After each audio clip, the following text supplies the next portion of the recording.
kesempatan kali ini saya akan membahas film fantasi Cina yang berjudul Double World yang rilis pada tahun 2019. Menceritakan mengenai kisah Zilong, seorang anak berandalan yang ternyata adalah pewaris dari tahta suatu kerajaan. Tak perlu lama-lama, mari langsung saja ke ceritanya.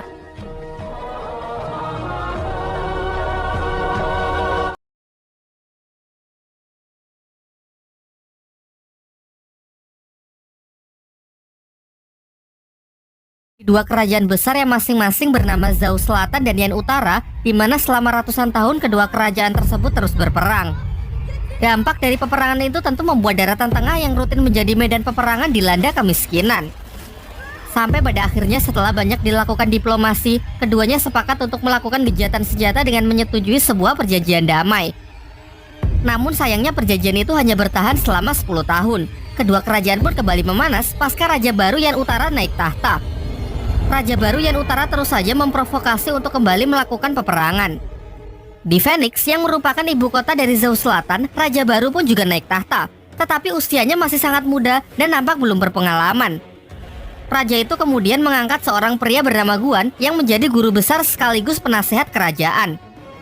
Suatu ketika, utusan dari Kerajaan Utara datang untuk mempersembahkan hadiah kepada Raja Selatan. Namun celaka, karena kedua utusan itu merupakan pembunuh bayaran yang diperintahkan Kerajaan Utara untuk membunuh Raja Selatan. Beruntung dengan sigap pengawal kerajaan segera melindungi sang raja dari pasir api itu yang hampir membakarnya. Tanpa rasa belas kasihan, kedua pembunuh bayaran itu pun langsung dibunuh di tempat itu juga. Setelah insiden itu, Guru Besar Guan mengatakan kalau ini merupakan deklarasi perang dari Kerajaan Yan Utara. Mengingat peperangan yang semakin dekat, ia pun mengusulkan untuk segera mengadakan sebuah ujian kerajaan untuk memilih orang yang layak menjadi panglima perang. Singkatnya, Raja pun setuju untuk menugaskan sang guru besar untuk mengurus hal tersebut. Setelah mendapatkan mandat itu, Guru Besar Guan pun langsung pergi ke menara kerajaan untuk menyebarkan pesan ini ke seluruh klan melalui burung elang membawa pesan. Nantinya, setiap perwakilan klan yang berpartisipasi akan diseleksi untuk dipilih yang paling layak menjadi panglima perang untuk memimpin pasukan kerajaan. Beralih ke sebuah pemukiman yang merupakan tempat tinggal dari salah satu klan Zhou Selatan yang bernama klan Qingyuan. Di sana terdapat seorang pemuda bernama Zilong yang sangat suka berbuat onar di desa itu. Hal ini membuat ia dijuluki si bocah berandalan. Sejak kecil Zilong adalah anak yatim piatu karena ibunya meninggal saat ia dilahirkan dan identitas ayahnya pun juga tidak ada yang mengetahuinya. Mungkin sama halnya dengan Naruto ya, tingkah nakalnya ini hanya untuk membuatnya tidak merasa kesepian dan terus diperhatikan. Singkat cerita, elang pembawa pesan datang ke tempat itu. Sang kepala desa pun segera mengumpulkan seluruh anggota klan dan menyampaikan isi pesan tersebut. Yaitu setiap klan di kerajaan Zhou Selatan harus mengirimkan 3 anggotanya untuk mengikuti ujian menjadi panglima kerajaan mengingat peperangan yang semakin dekat. Mendengar hal itu, Zilong si bocah berandalan pun dengan penuh semangat mengajukan dirinya untuk mengikuti seleksi tersebut mewakili klan Qingyuan. Meskipun sempat diragukan, tapi ia bersungguh-sungguh dan bertekad akan membesarkan nama klannya. Selain itu, dengan berpartisipasi dalam acara ini, ia berharap bisa sekaligus mengungkap asal-usulnya yang sebenarnya. Anggota kedua diwakili oleh si ketua keamanan desa, sebut saja Budi. Dan yang ketiga diwakili oleh seorang pria dingin bernama Chuhyun yang merupakan mantan prajurit kerajaan yang dianggap pembelot dan diasingkan.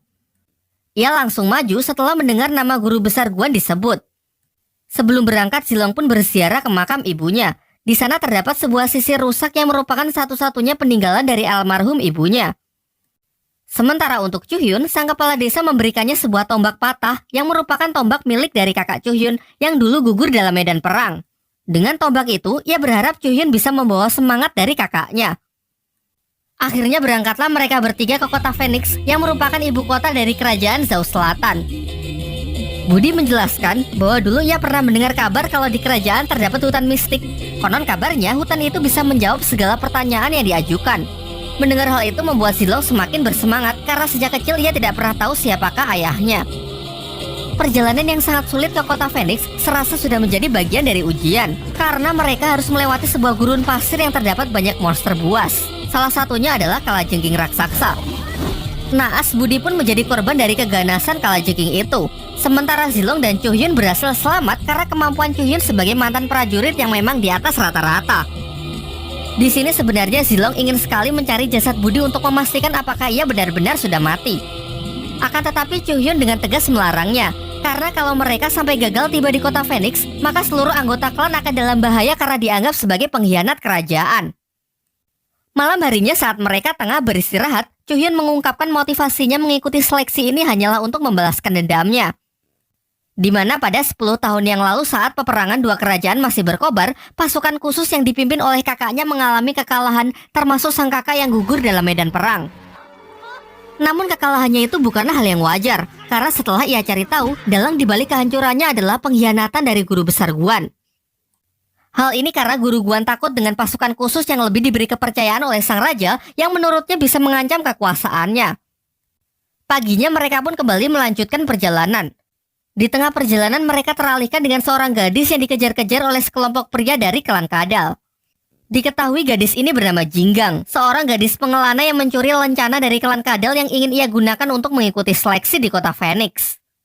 Tak lama setelah itu, muncul badai pasir besar yang memporak-porandakan mereka semua.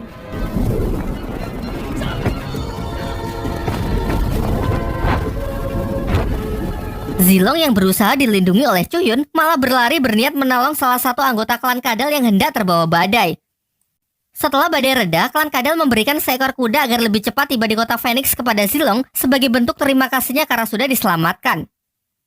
Singkat cerita, sampailah di kota Phoenix. Baru saja memasuki gerbang, mereka langsung disambut dengan pemandangan mengerikan di mana dua jasad mata-mata dari kerajaan Yan Utara yang ditandai simbol di bahu mereka digantung di atas gerbang sebagai peringatan bagi yang lain.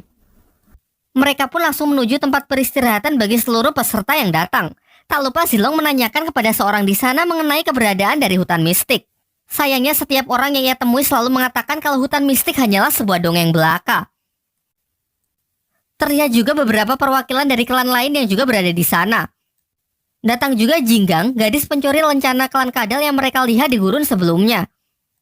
Melanjutkan perseteruan mereka, klan Kadal pun langsung memulai pertarungan untuk merebut lencana klannya kembali. Namun ternyata kemampuan Jinggang memang tak bisa diremehkan. Sendirian, ia sanggup mengalahkan mereka semua. Sampai ketua dari klan Falcon pun turun tangan mengambil lencana Kadal dari Jinggang lalu mengembalikannya kepada klan Kadal. Di tengah keributan mereka, datanglah utusan dari kerajaan yang dipimpin oleh guru besar Guan ditemani anjing besarnya. Guru besar Guan menyampaikan rasa terima kasihnya untuk semua perwakilan klan yang sudah bersedia datang dan menginfokan kalau ujian tahap pertama akan dilakukan lusa di tempat yang sudah disediakan. Semuanya pun langsung berlutut untuk menunjukkan rasa hormat mereka. Berbeda dengan Chuhyun yang hendak langsung menyerang guru Guan untuk membalaskan dendamnya. Tetapi untunglah Zilong berhasil menahannya mengingat waktunya yang masih belum tepat. Malam harinya Chuhyun sempat marah kepada Zilong. Ia mengatakan kalau ia takkan ragu membunuh Zilong kalau ia berusaha menghalangi balas dendamnya. Zilong pun menyuruh Chuhyun agar bisa lebih mengontrol emosinya.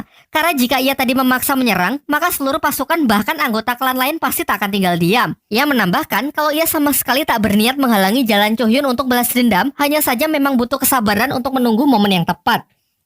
Besoknya Zilong bersama Chuhyun pun berkeliling di kota Phoenix untuk mencari anggota baru karena syarat untuk mengikuti ujian haruslah beranggotakan 3 orang. Secara diam-diam Jinggang ternyata terus mengikuti mereka. Ia kemudian menjahili Chuhyun yang membuatnya mengangkat tangan dalam sebuah lelang budak di tempat itu. Sehingga mau tidak mau Chuhyun dan Zilong pun harus membeli budak tersebut. Budak itu adalah seorang wanita bernama Binu. Di sini sekilas terlihat sorot mata Binu langsung berubah ketika ia melihat tombak dari Chuhyun seakan mengingatkannya dengan masa lalu yang kelam. Setelah itu Jinggang pun menemui Chuhyun untuk meminta maaf sambil menawarkan dirinya untuk melengkapi anggota mereka. Awalnya dengan tegas Chuhyun menolak. Tapi setelah melihat kemampuan Jinggang serta waktu ujian yang sudah mepet, akhirnya ia pun sepakat. Malam harinya di penginapan, diam-diam Binu terus mengawasi mereka dengan sebuah belati di tangannya berniat membunuh Chuhyun. Ternyata terungkap bahwa 10 tahun yang lalu kakak Chuhyun yang merupakan pemilik tombak itu membunuh ayah Binu dalam sebuah medan perang. Saat itu Binu hanyalah seorang gadis kecil yang terus mengingat tombak itu untuk menuntut balas. Dengan perbedaan kekuatan mereka yang cukup signifikan, sebenarnya Chuhyun bisa saja menghabisi Binu. Namun ia berniat menebus dosa kakaknya itu dengan menyerahkan dirinya setelah ia berhasil membunuh guru besar Guan. Besoknya tibalah seluruh perwakilan klan di tempat ujian. Terlihat juga dari jauh Binu yang siap membidik anak panahnya sesaat setelah Chuhyun berhasil membunuh guru besar Guan. Aturan ujian tahap pertama cukup sederhana. Mereka akan diikat dengan masing-masing anggota klannya dan harus melewati rintangan yang telah disediakan.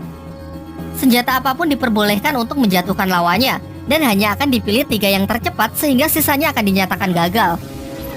Singkat cerita, pertandingan pun dimulai. Mereka pun saling bertarung. Terlihat juga beberapa orang yang telah terjatuh, di mana mereka langsung tewas karena di bawah mereka langsung disambut oleh ratusan besi runcing. Sampai di tengah, level pun ditingkatkan dengan arena yang berputar disertai bola-bola besi raksasa yang menambah tingkat kesulitan peserta.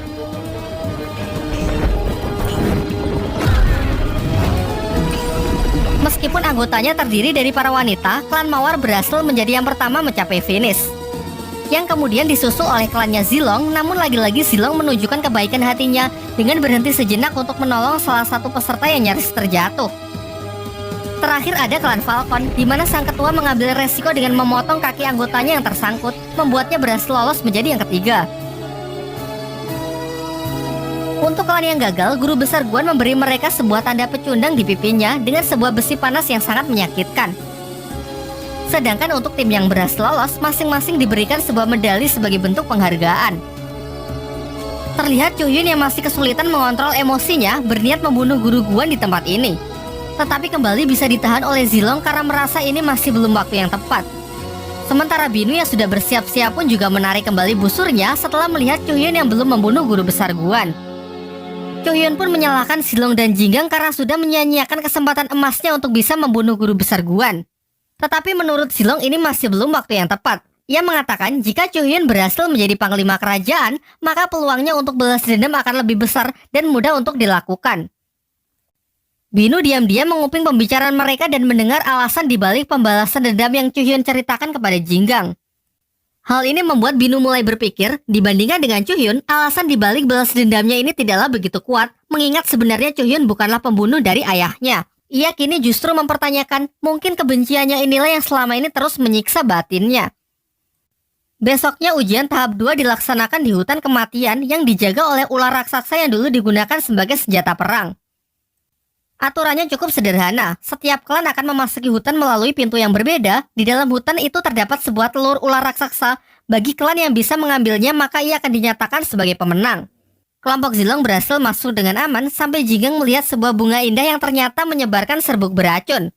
Chu Yun yang berusaha melindunginya pun kini terkontaminasi oleh racun tersebut. Di antara mereka bertiga, memang ialah yang paling berpengalaman. Bahkan ia juga tahu kalau penawar dari racun ini pasti juga ada di hutan ini. Dan setelah diberitahukan ciri-cirinya, Zilong dan Jinggang pun segera pergi untuk mencari penawar yang dimaksud. Sementara itu, klan Mawar dengan aman juga berhasil masuk lebih jauh ke dalam hutan. Namun naas, mereka malah terjebak di sebuah semak belukar pemakan manusia. Sementara klan Falcon yang mengetahui hal itu, berhasil lolos dari tanaman-tanaman itu dan berhasil masuk ke dalam gua. Di sana mereka melihat telur ular raksasa yang menjadi kunci pertandingan kali ini. Namun tentu saja sesaat setelah telur itu diambil, sang induk ular segera mengejar mereka.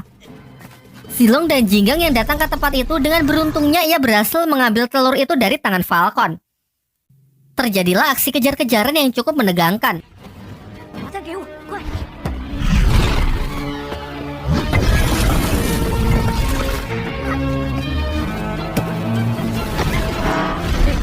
Singkat cerita, dari tubuh ular itu Jinggang melihat tanaman yang sesuai dengan ciri-ciri penawar yang dikatakan oleh Chu Yun. Setelah berhasil mengambilnya, mereka pun berhasil melarikan diri meninggalkan sang ular yang terjepit di sebuah mulut gua. Alhamdulillah setelah meminum penawarnya, kondisi tubuh Chu Yun berangsur-angsur membaik. Tetapi bukannya langsung pergi untuk menyelesaikan pertandingan, Zilong yang ingat kalau ular raksasa itu masih terjebak di dalam gua, ia berniat kembali untuk membantu ular tersebut terbebas.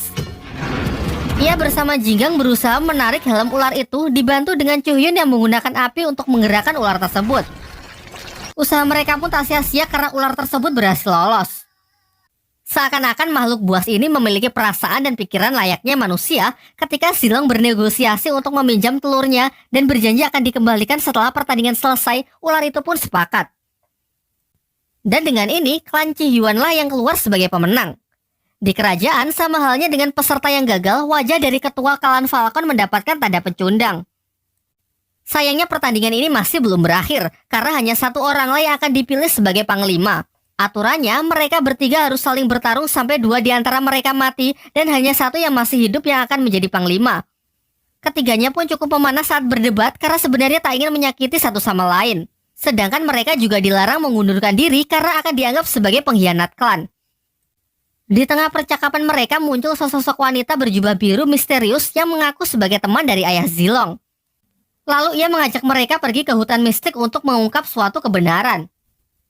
Sesampainya di sana, akhirnya pun terungkap bahwa Zilong ternyata adalah putra dari Raja Yan Utara. Mereka pun semakin yakin dengan tanda keemasan di bahu Zilong yang menandakan kalau Zilong adalah memang benar keturunan dari Raja Kerajaan Yan Utara.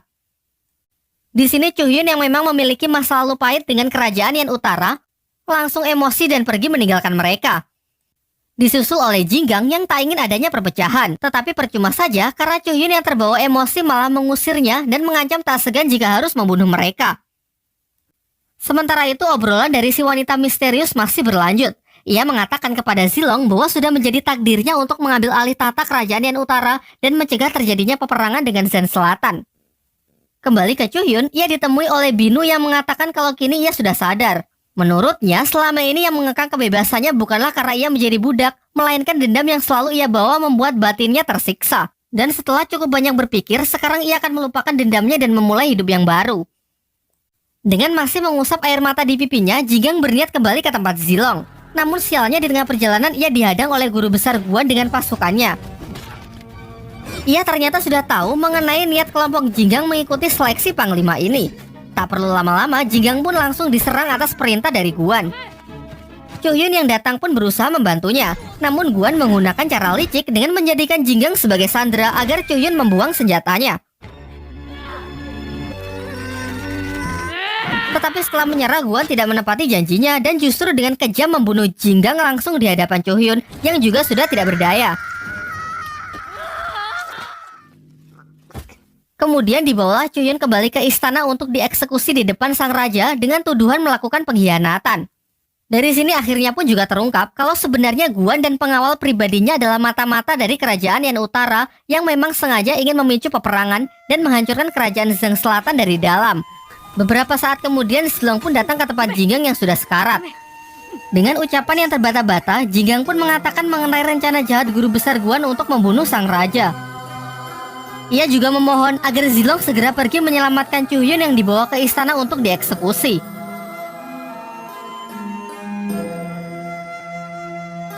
Setelah memberikan pemakaman yang layak, Zilong pun segera pergi ke kerajaan untuk menyelamatkan Chuhyun.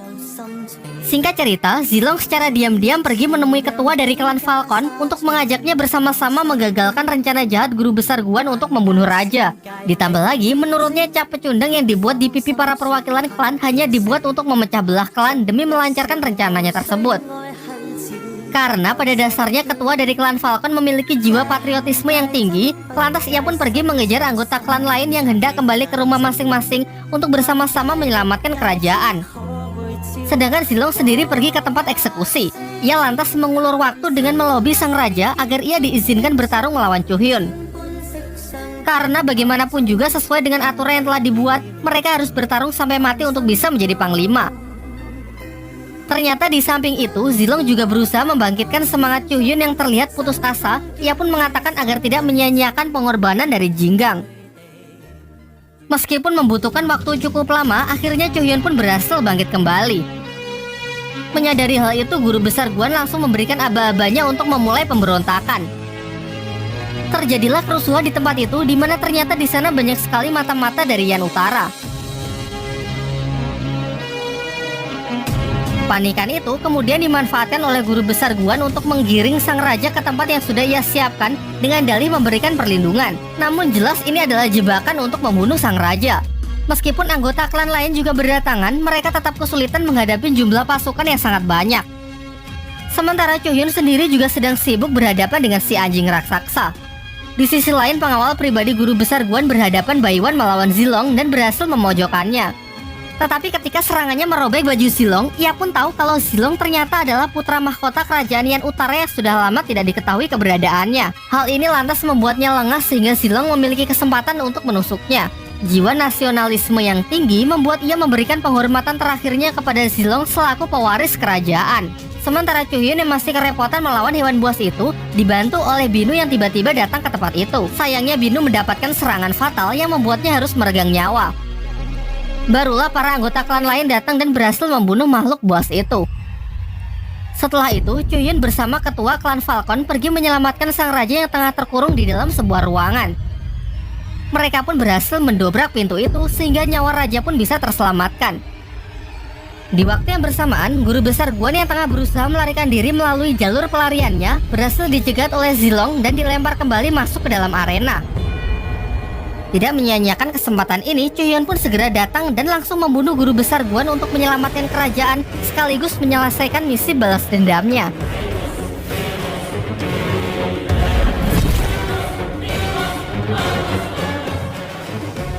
Setelah semua selesai, sang raja pun menyampaikan rasa terima kasihnya kepada para pejuang, khususnya untuk Chuhyun dan Zilong. Atas jasanya, Chuhyun pun akan dinobatkan sebagai panglima kerajaan. Zilong lalu mengajukan satu permintaan, yaitu agar ia diizinkan mengembalikan telur ular untuk dikembalikan ke sarangnya. Sementara Chuhyun juga menyampaikan permintaannya agar raja bersedia menobatkan Jinggang sebagai pahlawan nasional yang gugur dalam membela kerajaan. Terakhir diperlihatkan Chuhyun bersama Zilong yang berziarah ke makam Jinggang. Chuhyun berjanji bahwa ia akan membawa semangat kakaknya untuk mengabdi kepada kerajaan. Sementara Zilong berencana pergi ke kerajaan Yan Utara seperti yang dikatakan wanita misterius sebelumnya untuk mengemban tugasnya sebagai pewaris tahta kerajaan. Tamat.